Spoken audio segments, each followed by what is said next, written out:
Cette semaine, Israël a franchi une étape dont les gouvernements parlaient depuis des décennies et qu'ils repoussaient tout aussi longtemps. Un appel d'offres majeur pour le logement dans E1 reliant Jérusalem à Maale Adumim. Les critiques le jugent dangereux, les partisans essentiels.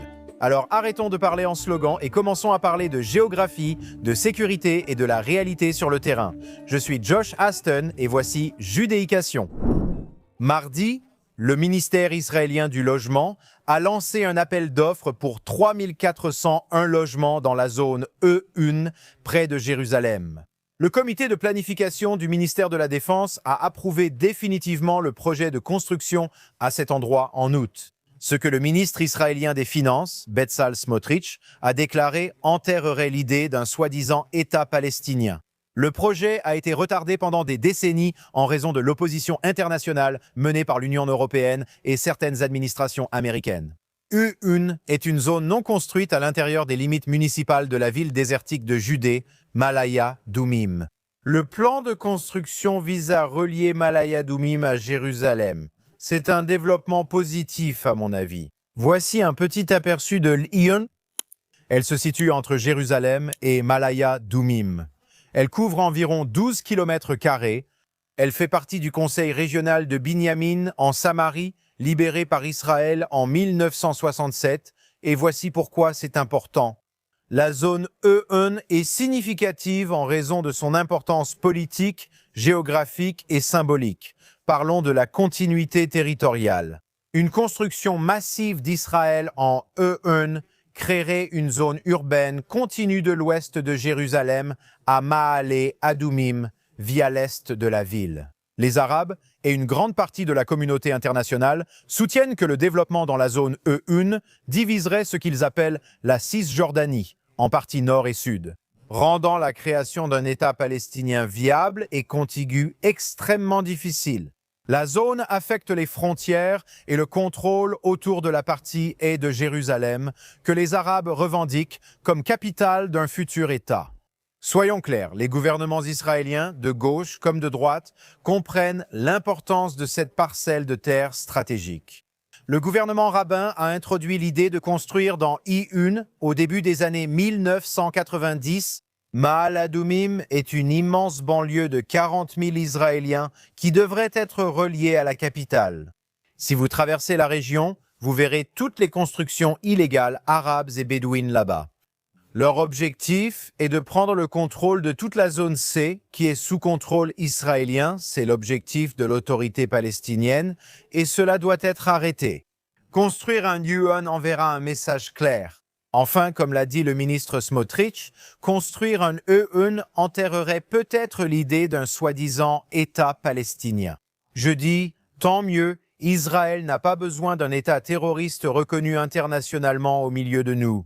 La plupart des Israéliens comprennent cela maintenant. Après le 7 octobre, voulons-nous une autre entité semblable à Gaza, juste à côté de Jérusalem et Tel Aviv? Bien sûr que non. Une telle entité serait une récompense pour le Hamas et constituerait une menace existentielle pour l'État d'Israël.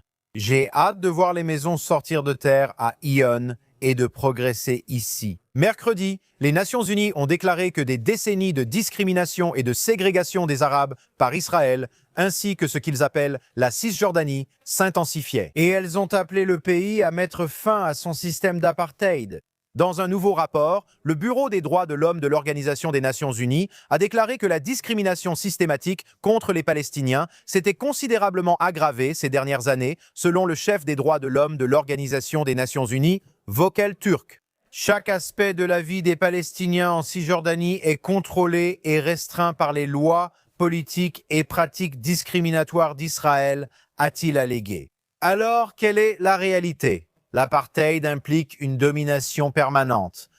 Les Arabes sous l'autorité palestinienne ont l'autonomie, cependant, ils ont leur propre autorité gouvernante. Dans les zones A et B, les Arabes contrôlent leurs propres affaires civiles. Ils gèrent leurs propres tribunaux, leur police, l'éducation, les soins de santé et la fiscalité. De plus, les politiques de sécurité israéliennes sont motivées par la menace et non par la race. Points de contrôle, restrictions de déplacement, raids militaires, etc. Elles existent à cause de ce qu'Israël a vécu lors des attentats suicides, des fusillades et d'autres attaques, surtout pendant la deuxième intifada, ainsi qu'en raison des menaces permanentes de groupes terroristes armés. Et, bien sûr, rappelons-nous que 20% des citoyens de l'État d'Israël sont des citoyens arabes avec des droits pleinement égaux. Voilà pour ce qui est de la discrimination fondée sur la race ou l'ethnie. Les Arabes en Judée et Samarie ne sont pas citoyens israéliens, donc ils sont soumis à un système juridique différent. Différents régimes juridiques existent en raison de la juridiction et non de la race. En d'autres termes, des lois différentes s'appliquent en fonction de la citoyenneté et du statut territorial, et non d'une hiérarchie raciale.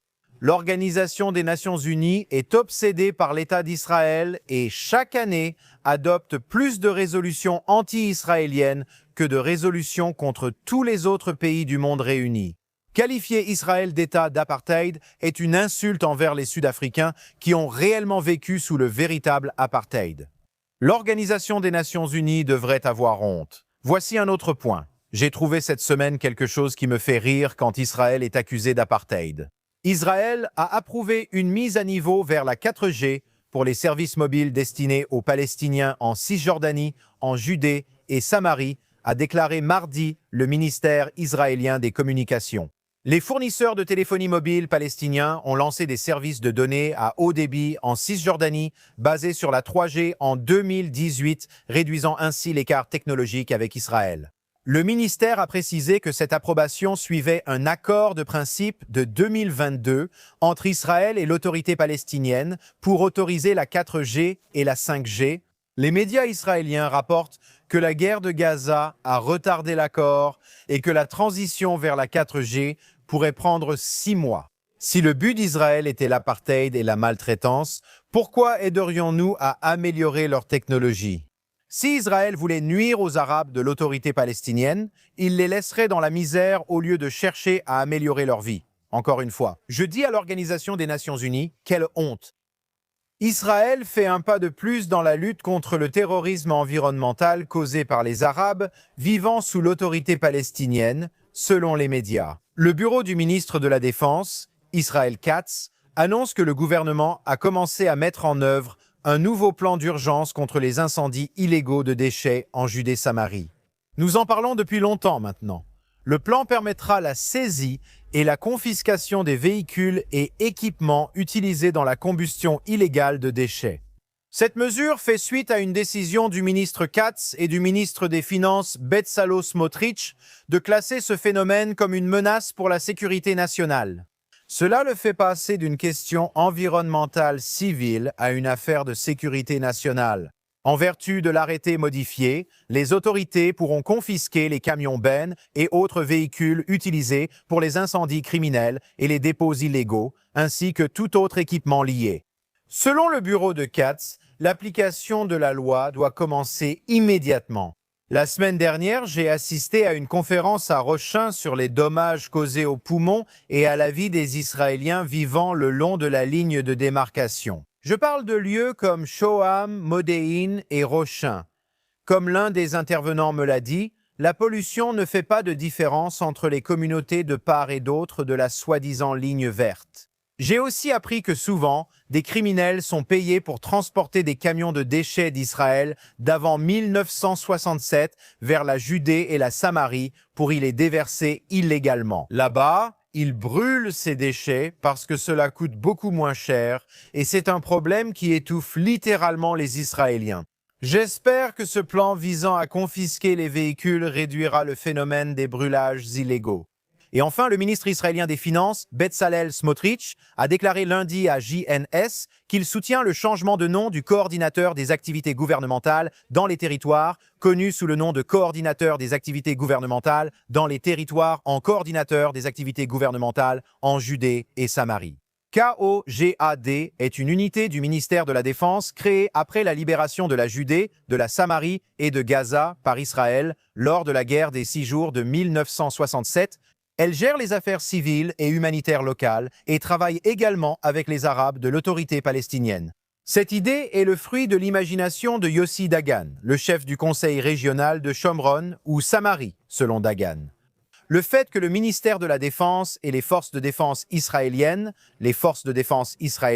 s'accrochent au terme de territoire est une injustice morale et historique. Il a ajouté « La Judée et la Samarie ne sont pas des territoires, ce sont notre foyer ». Le dirigeant régional a accusé le ministère d'adopter le récit anti-israélien au lieu de diriger avec une ligne nationaliste et sioniste ferme. Les amis, le langage a une importance psychologique, le langage compte. Le principe psychologique expliquant que la répétition d'une affirmation, vraie ou fausse, renforce la croyance en celle-ci, est appelé effet de vérité illusoire. En d'autres termes, la façon pour Israël de commencer à croire que la Judée et la Samarie font partie intégrante de l'État d'Israël est de l'exprimer ouvertement.